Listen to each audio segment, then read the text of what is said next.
क्या आप जानते हैं कि दुनिया में एक ऐसा रीजन भी है जहां मार्शल लॉ को सेलिब्रेट किया गया था।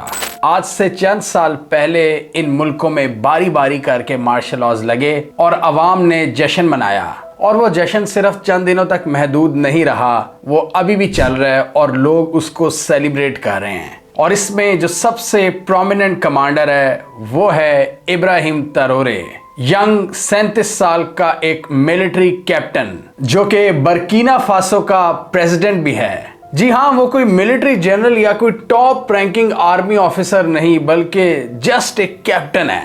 और जिस तरह उसने ना सिर्फ अपने पूरे मुल्क और पूरे रीजन को जिस तरह इकट्ठा कर दिया है वो देखने लायक है। और वेस्टर्न इंपीरियलिज्म के खिलाफ किस तरह वो खड़ा हो गया और पूरी दुनिया को पैगाम दे रहा है कि ये तरीका भी इख्तियार किया जा सकता है, वो फिनोमिनल है। आज की इस वीडियो में हम देखेंगे इब्राहिम ट्रेओरे, बर्किना फासो और वेस्ट अफ्रीका के ये ममालिक जहां पर एक नया किस्म का रेवोल्यूशन हम देख रहे हैं मिलिट्री रूल के अंडर। आइए जानते हैं।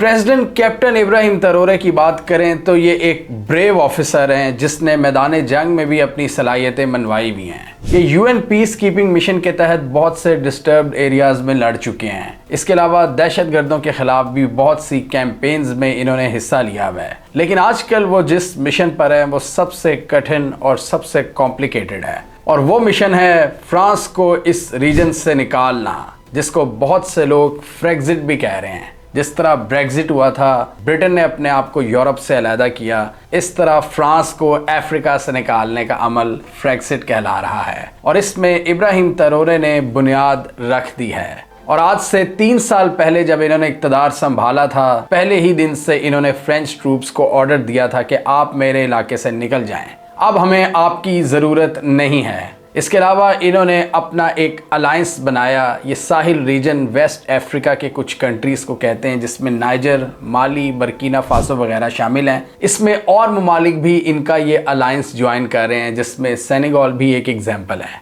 इनका पहला मिशन था फ्रेंच ट्रूप्स को निकालना, यानी उनकी मिलिट्री प्रेजेंस को ख़त्म करना। और अब उनका नेक्स्ट फेज़ है फ्रांस से फाइनेंशियल इंडिपेंडेंस हासिल करना।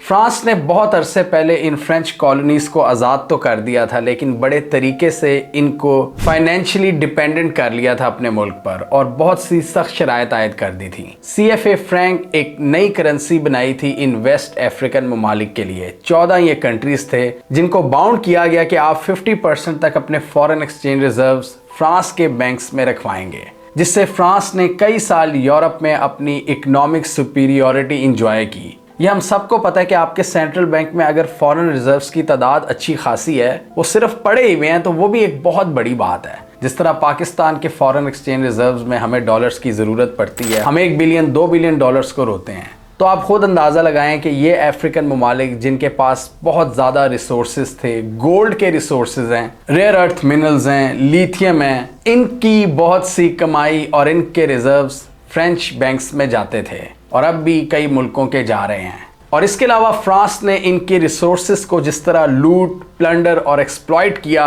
वो एक अलग दास्तान है। डिफरेंट मुआहदों और इकोनॉमिक बॉन्डिंग्स के तहत अपनी प्रेजेंस कायम रखी, बहुत से ठेके अपनी कंपनीज को दिए और बहुत सा माल फ्रांस ले गए। नाइजर की बात करें तो यहाँ पर यूरेनियम बहुत ज़्यादा निकलता है, और फ्रांस में यूरेनियम से न्यूक्लियर एनर्जी वो प्रोड्यूस करते हैं। और फ्रांस में बहुत ज़्यादा जो एनर्जी है वो न्यूक्लियर के थ्रू पैदा होती है, न्यूक्लियर जो टेक्नोलॉजी है उसके थ्रू।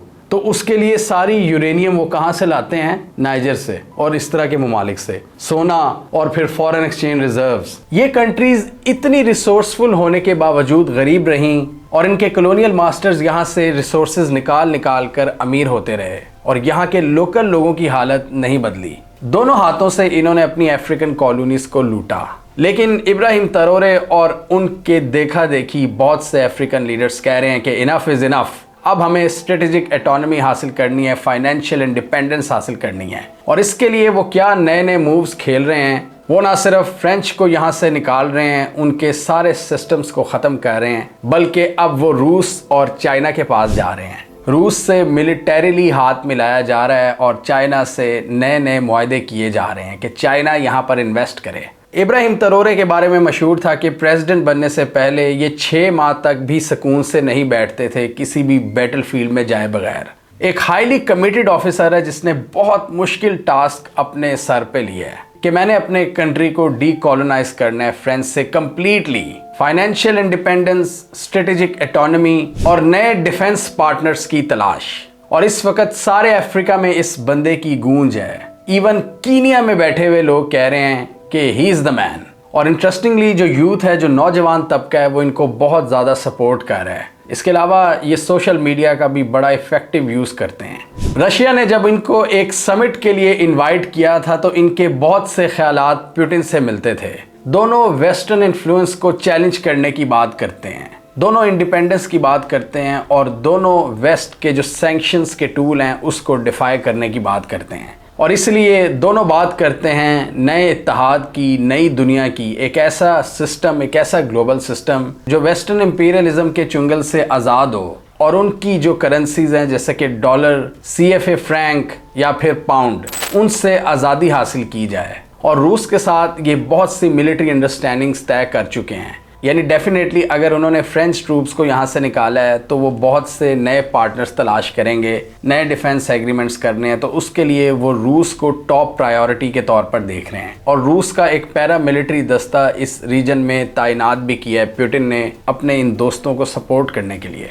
रशिया की पैरा मिलिट्री फोर्सेस के साथ इन्होंने एक रीन्यूड डिफेंस एग्रीमेंट किया है जिसके तहत ये इनकी फोर्सेस को ट्रेन करेंगी, इनके साथ जॉइंट एक्सरसाइजेस करेंगी और इस रीजन में रहेंगी इनकी सपोर्ट के लिए। और जब भी इनको रूस की मदद पड़ेगी, रूस मिलिटरीली इनको हेल्प करेगा। इसके अलावा भी हम देख रहे हैं रूस के डिफरेंट मिलिट्री ऑपरेशंस यानी बेसिंग फैसिलिटीज़ जो कि अफ्रीका के डिफरेंट रीजन्स में इन्होंने कायम किए हैं और कर रहे हैं। सीरिया में हम देखते हैं कि रूस की बेसिस अभी भी कायम है। लीबिया में जनरल हफ्तार के साथ उनकी एक अंडरस्टैंडिंग है। सूडान में पोर्ट ऑफ सूडान के हवाले से उन्होंने एग्रीमेंट किया है। और अब ये साहिल रीजन में वेस्ट अफ्रीका में जहाँ पर हिस्टोरिकली फ्रांस बहुत मजबूत था, अब रूस मिलिटरीली एंटर हो रहा है। और इसके बदले रूस की कंपनीज को ठेके दिए जा रहे हैं गोल्ड माइंस के।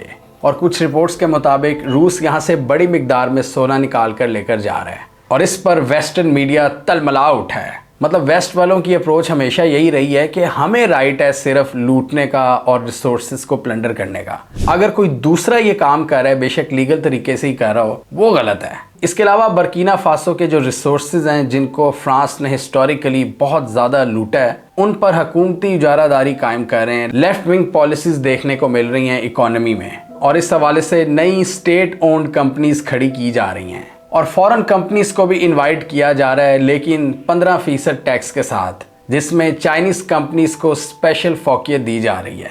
और फॉरेन कंपनीज को ये भी कहा जा रहा है कि आप टेक्नोलॉजी ट्रांसफ़र करेंगे हमारे मुल्क में और ज़्यादा प्रायोरिटी हमारे लोगों को देंगे, लोकल लोगों को हायर किया जाएगा। इसके अलावा रशियन माइनिंग कंपनीज को भी ठेके दिए जा रहे हैं।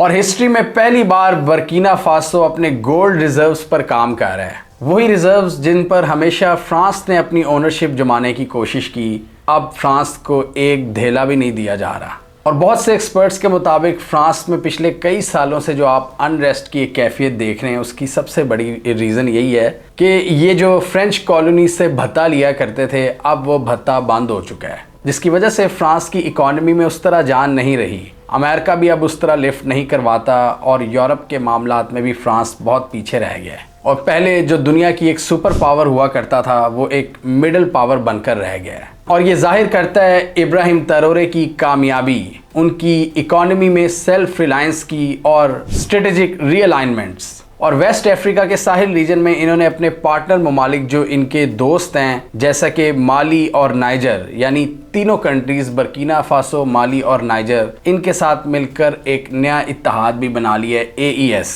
Alliance of Sahil states. और इसके अलावा चैड और सेनेगल भी इनको ज्वाइन कर चुके हैं काफ़ी हद तक, फ्रांस को डीकोलोनाइज करने में और इस अलायंस को ज्वाइन करने में। और इसके साथ ही वेस्ट अफ्रीका के साहिल पर आइवरी कोस्ट एक मुल्क है, वो भी फ्रांस के साथ अपने ताल्लुकात को रिकंसिडर कर रहा है। इन सारी डेवलपमेंट्स की वजह से अमेरिका के भी कान खड़े हो गए हैं। अमेरिका के साथ अभी इन्होंने बिगाड़ी नहीं, लेकिन अमेरिका अब देख रहा है कि ये एक नया बैटल ग्राउंड बनता जा रहा है जियोपॉलिटिकल इन्फ्लुएंस के लिए, जिसमें चाइना और रूस एग्रेसिवली इनकी मदद कर रहे हैं। और अमेरिका दूर खड़ा परेशान होकर देख रहा है कि आखिर ये हो क्या रहा है। अमेरिका ने इनके इस नए इत्तेहाद को भी डिनाउंस किया है और इन मार्शल लॉज के लगते ही फ्रांस ने इन पर सैंक्शंस भी आयद की थी। इब्राहिम ट्रैओरे का जो मेन नैरेटिव है वो पैन अफ्रीकनिज्म पर बेस्ड है, यानी वो बात करते हैं अफ्रीकन यूनिटी की, सेल्फ रिलायंस की, स्ट्रेटेजिक एटोनॉमी की, फाइनेंशियल इंडिपेंडेंस की, कॉलोनियलिज्म और इंपीरियलिज्म के सामने रेजिस्टेंस की। और ये चीज़ इनको मैसेज में बहुत ज़्यादा पॉपुलर बना रही है और लोग इनके दीवाने होते चले जा रहे हैं कि एक ऐसा यंग लीडर आया है जिसने वेस्टर्न हेजीमनी की धज्जियां उड़ाकर रख दी हैं और अपने मुल्क से कॉलोनियल पावर्स को निकाल बाहर किया है और नई इकोनॉमिक डील्स कर रहे हैं रूस और चाइना के साथ। और वो अपनी तकरीरों में अफ्रीका के उन लीडर्स को सख्त लताड़ते हैं जो कि वेस्टर्न ट्यून्स पर नाचते हैं, उनको वो वेस्ट का पपेट डिक्लेयर करते हैं। अमरीकियों ने इस चीज़ को काफ़ी ज़्यादा भांप रहे हैं कि अफ्रीका चला गया हमारे हाथ से, यानी अफ्रीका।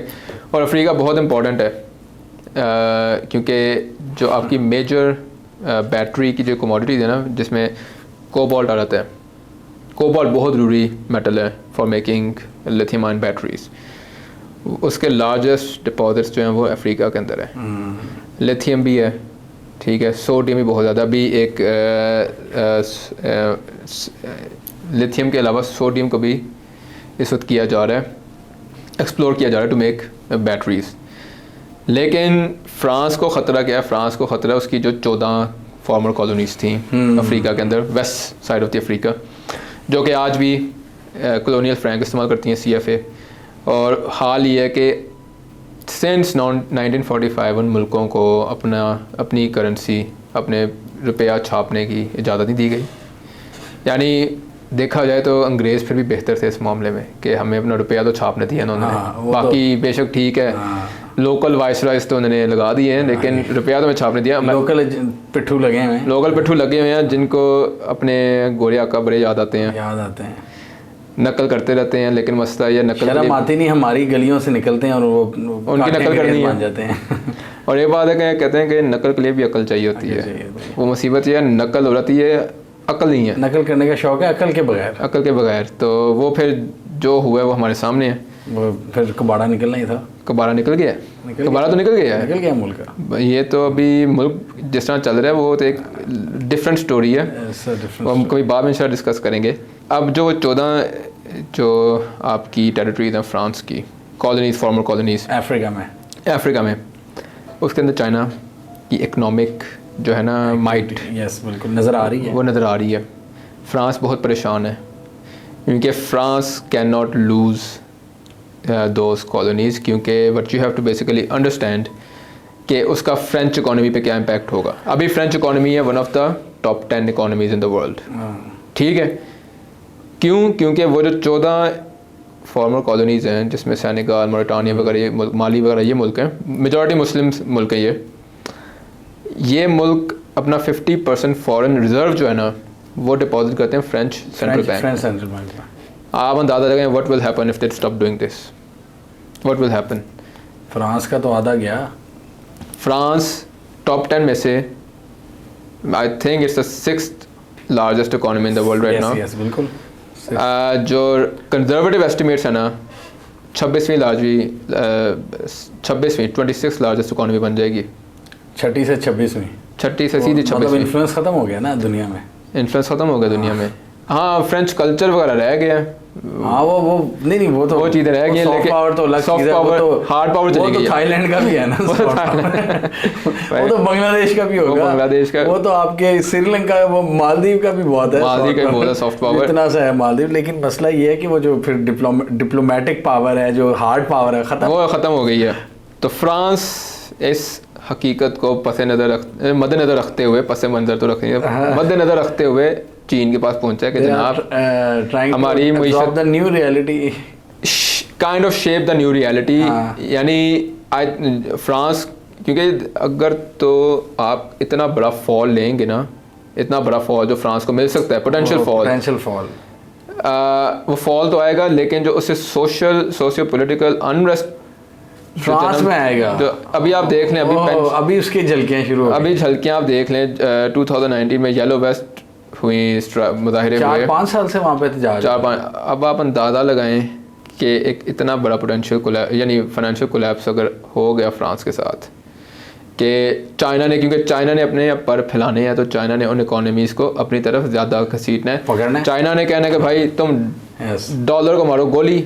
इब्राहिम तरोरे ना सिर्फ वेस्टर्न इंपीरियलिज्म पर बहुत ज़्यादा तनकीद करते हैं, बल्कि उन्होंने अरब ममालिक और इनकी मोनार्कीज़ पर भी तनकीद की भी है। और एक जगह पर इनका एक इनडायरेक्ट एक्सचेंज भी हुआ था मोहम्मद बिन सलमान के साथ, जहां पर इन्होंने सऊदी अरब की पॉलिसीज़ पर तनकीद की थी कि किस तरह वो वेस्टर्न पावर्स के साथ मिलकर इस खित्ते में अपनी सुप्रीमेसी कायम रखना चाहते हैं, और इल्ज़ाम लगाते हैं कि पॉलिटिकल मैनिपुलेशन के ज़रिए अपने पावर स्ट्रक्चर्स को कायम रखा जाता है वेस्ट की मदद से, और वेस्ट को फ्री हैंड दिया है मिडल ईस्ट में इन्हीं अरब ममालिक ने। इब्राहिम तरोरे ये कहते हैं, यानी तरोरे इस्लामी दुनिया में भी अपना एक नाम बनाना चाहते हैं और इन अरब ममालिक को नैरेटिव के ज़रिए हराना चाहते हैं, और अपनी पॉलिटिक्स में वो अक्सर इस्लाम का जिक्र करते हैं कि इस्लामिक प्रिंसिपल्स के तहत हमें अपनी होमलैंड का दिफा करना होगा, जो हमारे ईमान का हिस्सा है। इस हवाले से बर्किना फासो में एक वॉलंटियर्स की फोर्स खड़ी की जा रही है जो इसी प्रिंसिपल को फॉलो करती है और बहुत से यंग नौजवानों को मोटिवेट करती है कि वो आर्मी ज्वाइन करें, जो इनकी सिक्योरिटी स्ट्रेटजी में मददगार साबित हो सकती है। इब्राहिम तरोरे की इन एग्रेसिव पॉलिसीज़ की वजह से पूरा रीजन इनका फ़ैन बन चुका है और बहुत से लीडर्स इनको फॉलो भी कर रहे हैं। जैसे मैंने पहले कहा कि इस रीजन के बहुत से ममालिक इनके फुट स्टेप्स पर चल रहे हैं और इनके अलायंस को ज्वाइन कर रहे हैं, और अफ्रीकन यूनियन का जो एक इकोनॉमिक अलायंस है इकोवैस, वो इससे भी अलहदा हो चुके हैं और इन्होंने अपना एक अलायंस बना लिया है। और इससे हम देख रहे हैं कि अफ्रीका के सारे लीडर्स पर एक प्रेशर बढ़ रहा है अपनी आवाम की जानिब से कि आप वेस्ट की गुलामी छोड़ दें। वेस्ट ने सिर्फ आपके रिसोर्सेज को लूटा है, अब टाइम है आज़ादी का। और जिस तरह बहुत से इकोनॉमिक इंडिकेटर्स भी बेहतर हुए हैं बर्किना फासो में, इसकी भी बहुत से लोग मिसाल दे रहे हैं कि ये तरीका फॉलो करना चाहिए इंडिपेंडेंस वाला, और स्ट्रेटेजिक रिकैलिब्रेशंस करनी चाहिए, यानी नए नए मुआहदे नए मुल्कों के साथ। यानी पूरे वेस्ट अफ्रीका को इन्होंने अपने एक्शंस के ज़रिए हिलाकर रख दिया है, जो कभी अमेरिका और फ्रांस का गुलाम हुआ करता था। हमें कमेंट सेक्शन में बताइए आपके ख्याल में इब्राहिम तरोरे का जो रास्ता है, क्या दूसरे अफ्रीकन ममालिक इसको फॉलो करेंगे या बहुत जल्द इनका भी रिजीम चेंज करवा दिया जाएगा। 3 साल से तो ये बचे हुए हैं, लेकिन फ्यूचर में क्या पॉसिबिलिटी नज़र आती है? क्या ये अपने मुल्क और रीजन को तरक्की याफ्ता बना सकेंगे अपने पार्टनर ममालिक के साथ? कमेंट कीजिए। इसके अलावा हमारा यूट्यूब चैनल सब्सक्राइब कर लो, साथ ही वो बेल आइकॉन भी दबा लें ताकि वो स्टोरीज़ दुनिया भर से और पाकिस्तान से जिनकी मेन स्ट्रीम मीडिया पर प्रॉपर कवरेज नहीं होती, हमारे प्लेटफॉर्म के थ्रू आप तक टाइम पर पहुंच जाएं।